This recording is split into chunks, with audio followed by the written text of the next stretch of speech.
Anna nous a parlé avec passion tout à l'heure de sa participation au GP Explorer. Oui. Voilà, du fait que même si tu avais tiré les larmes tellement c'était fort. Et ta passion pour les sports auto, justement, à faire que tu vas nous présenter 5 métiers derrière la course automobile et des métiers peut-être qu'on soupçonne pas trop. Oui, parce qu'en fait, quand on voit une course à la télé ou sur Internet, on voit les pilotes, à la rigueur des mécaniciens, mais il y a vraiment plein de métiers dans le sport auto.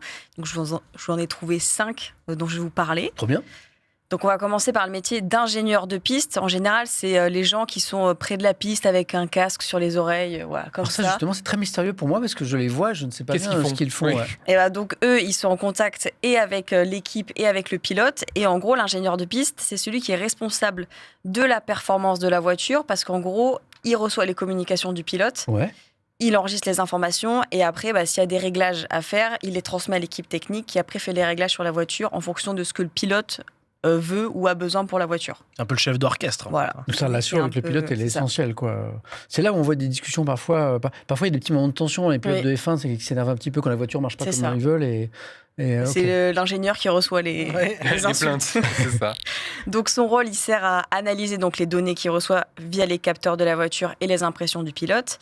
Et puis donc, il donne les indications aux mécaniciens pour ajuster la voiture. Contact permanent avec le pilote pour aussi l'aider à faire des réglages, lui, sur son volant, par exemple, pour que la voiture soit plus performante. Okay. Donc, on a des formations pour devenir ingénieur de piste. Alors, évidemment, les masters en ingénierie. C'est un métier, hein. Ouais, mais oui, j'entends bien, mais il y a des métiers, parfois, c'est sur le tas, tu vois, en mode, je sais pas... Présentateur télé. Non, mais tu vois, et là, il y a une formation pour devenir spécifiquement ingénieur de piste. Oui, parce qu'il y a de plus en plus d'écoles qui sont dédiées... aux ingénieries de précision, donc automobile, mécanique, électronique.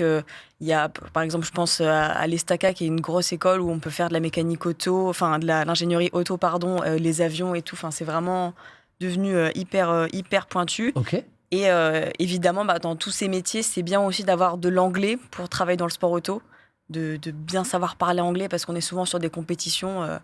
où les pilotes ou beaucoup de membres de l'équipe parlent anglais. Donc, certains connaissent. Il y a compétitions internationales. Qui me parle de l'école Ingé Auto de Nevers, par exemple. Voilà. Oui. Il y en a L'IFP School, je vois aussi passer. Des écoles comme ça. On a aussi des métiers autour du pneumatique, donc des ingénieurs et stratèges pneumatiques. Alors, eux, ils touchent à tout ce qui est sur le pneu. Ils travaillent aussi avec les ingénieurs qui leur donnent les retours. Ils travaillent avec les pilotes qui donnent le ressenti et aussi avec les fournisseurs de pneus pour adapter les pneus aux conditions. Donc, il étudie les performances, que ce soit sous la pluie, sur le sec, en fonction des circuits aussi, ça change. Il décide du nombre d'arrêts au stand et à quel moment on va le faire pour être dans on s'appelle la bonne fenêtre pour la performance du pneu. C'est les stratèges. Par rapport à la détérioration du pneu, c'est ça. C'est ça. Ouais. Et évidemment, faire des retours, comme j'ai dit, aux fabricants de pneus. Si un pneu ne marche pas du tout ou se dégrade trop vite, on va dire au fournisseur, là, le pneu, il ne va pas très bien.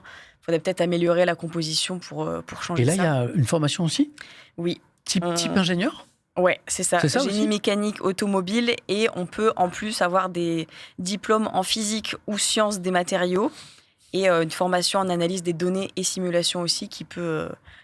être mieux pour la formation. Mais oui, il y a des formations où, dans la physique, tu as les composites du pneu et du coup, tu t'y connais un peu mieux. Question pour un champion, j'avais reçu un jeune ingénieur comme ça, qui était passionné par les voitures et qui se destinait exactement à ça. Son rêve, c'était de travailler en F1. Sur les pneus. Lui, c'était tout sur les moteurs, je crois. Okay. Mais en fait, il y avait une spécialisation dans son école, je ne sais plus laquelle, il faisait ça. C'était son rêve. Et il était en train d'y arriver. Il avait déjà fait des stages et tout.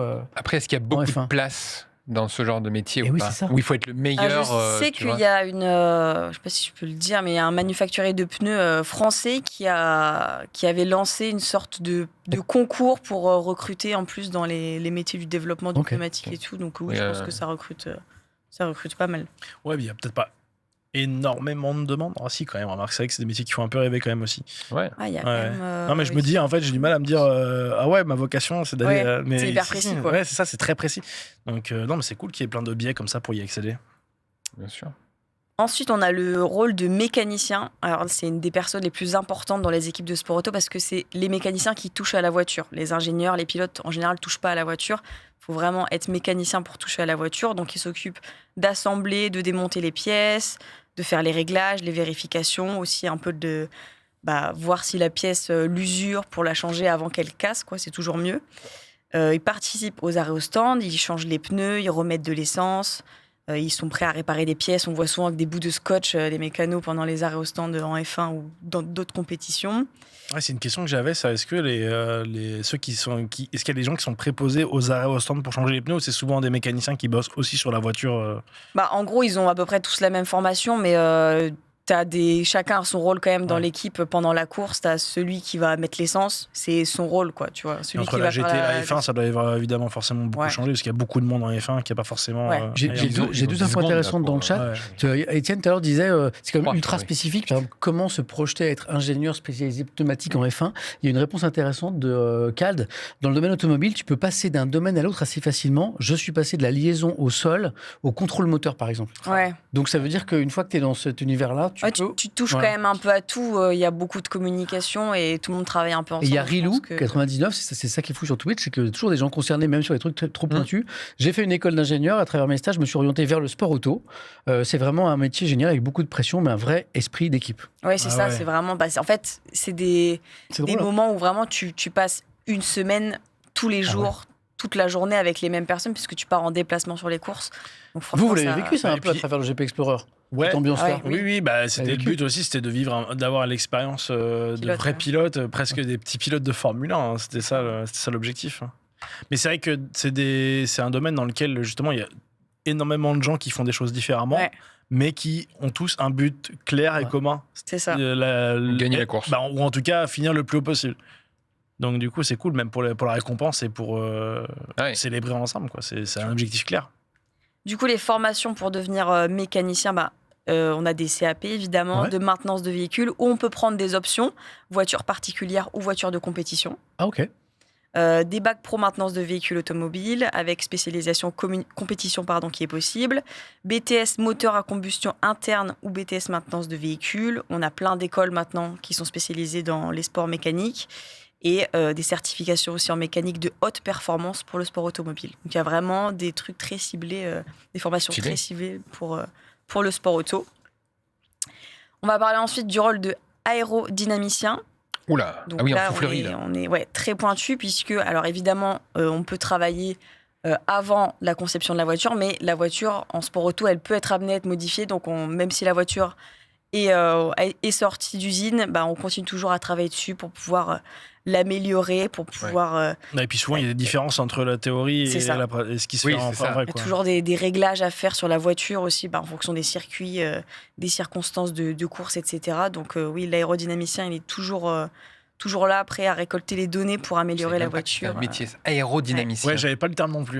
Ouais, et donc, c'est celui qui le met dans la soufflerie et qui essaie que le coefficient... Il n'y a pas une histoire de coefficient de je sais pas quoi. Je ne serais pas aventuré là-dedans. C'est le coefficient de pénétration dans l'air. Je n'y connais rien. C'est les flux d'air sur la voiture. C'est CX, coefficient de pénétration dans l'air. Ah oui, voilà. Ouais. Mais attends, là, une question, je ne sais pas si tu as la réponse. Tu connais ça. Je suis pas un champion. Oui, soufflerie, ok, mais est-ce que comment tu dis l'aérodynamicien, est-ce qu'il est capable de collecter des données de la pénétration dans l'air de la voiture pendant une épreuve, pendant la course, par exemple? Est-ce qu'il peut avoir ce genre de données? Parce que ce serait fou, en vrai. Il y a des capteurs, beaucoup. Oui, il y a des capteurs. Il y a aussi le fluide, là, j'ai plus le nom. Alors, en course, je pense qu'ils ont des capteurs, mais ça reste assez limité. Mais par contre, en séance d'essai, il n'est pas rare de voir les mécaniciens rajouter... On me dit que oui, il y a des capteurs. Ouais. Ils rajoutent des grosses barres de capteurs sur la voiture, des trucs qui sont très disgracieux, mais qui sont là que pour les essais. C'est une espèce de grosse grille qu'on rajoute sur la voiture. C'est ça, on dirait une espèce de... mais c'est pas pendant la vraie course. Non, c'est pas dans les essais. Mais je pense que pendant la vraie course, ils ont aussi des capteurs qui peuvent donner... Voilà, c'est plus... Et du coup, forcément, ça a des informations limitées. Oui. De toute façon, ils peuvent pas agir en direct pendant la course sur l'aérodynamisme. Arrête-toi, je vais modifier. 2 secondes, je plie un peu. Ça donne des idées, ou ça donne des envies, ou ça confirme des envies. C'est mignon, il y a Jusco qui a 17 ans dans le chat. Il dit j'ai 17 ans, ingé piste. C'est exactement le type de métier que je rêve de faire plus tard. C'est très spécifique, certes, mais ça me fait triper. Bon, vous avez un lien dans le chat avec beaucoup.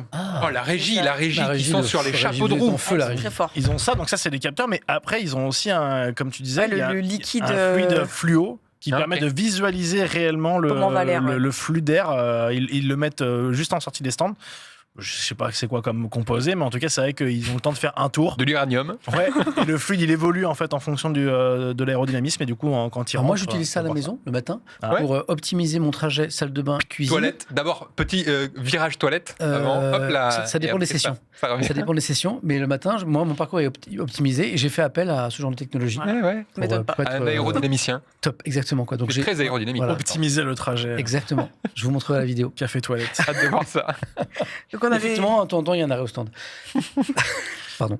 On a des formations, du coup, pour être aérodynamicien, donc génie mécanique, aéronautique automobile ou génie civil avec spécialisation en mécanique des fluides. C'est très précis. Okay. Des masters en doctorat aérodynamique et dynamique des fluides et des formations aussi spécifiques sur les simulations numériques pour travailler en soufflerie, etc. Donc, beaucoup de choses. Et enfin, on va parler du métier. Alors, c'est aussi très pointu. Spécialiste télémétrie data. Eh oui. Wow. C'est quoi? C'est la transmission des données C'est la personne qui récolte toutes les données de tous les capteurs, toutes des courbes, des chiffres. Et qui les rend lisibles, en fait. C'est ça. Et ça, pour le coup, on a pu bosser avec des ingés, des analystes. Data analystes. Ouais. Parce que dans les Formule 4, il y a quand même de la récolte de données. Et du coup, on peut l'analyser après. T'as accepté les cookies d'abord pour les récoltes de données avant de démarrer. Sinon, ça ne démarre pas. Mais ouais, c'est vrai que ces gens, ils sont capables vraiment d'analyser les courbes. C'est data analyst, c'est ça? Oui, en gros, c'est la personne qui configure les capteurs, qui identifie les anomalies, qui analyse du coup les performances de la voiture et du pilote avec tous les petits capteurs. Oh, c'est fou. Qui fournit les informations ensuite aux ingénieurs de piste et aux stratèges pour ajuster pendant les courses les réglages et les stratégies. Il peut anticiper et réagir aux problèmes détectés sur la voiture par rapport aux capteurs et préparer des rapports détaillés après. C'est exactement ce qu'on faisait au GP. Voilà, donc après les sessions, on a un rapport avec tout ce qui s'est passé, à quel moment tu freines, à quel moment tu accélères, le pourcentage de force. Et là, l'équipe vous donnait des conseils. Ouais, par exemple, en fait, c'est les données, c'est des courbes qui sont un peu brutales quand même. Et si tu connais pas, c'est compliqué à dire. Et là, tu vois, ça, c'est ta courbe de freinage. Là, t'as freiné trop tôt. Il faut qu'elle soit comme ça. Il superpose avec des courbes exemples des références de pro, de jeunes pilotes. Et vous arriviez à du coup. Au début, c'est dur, mais après, quand tu as le. On arrivait souvent, pour la plupart, on arrivait quand même à. Ça ressemblait sur la courbe, le schéma de courbe. Après, c'est plus les distances de freinage où là, c'est plus difficile d'aller matcher la même chose.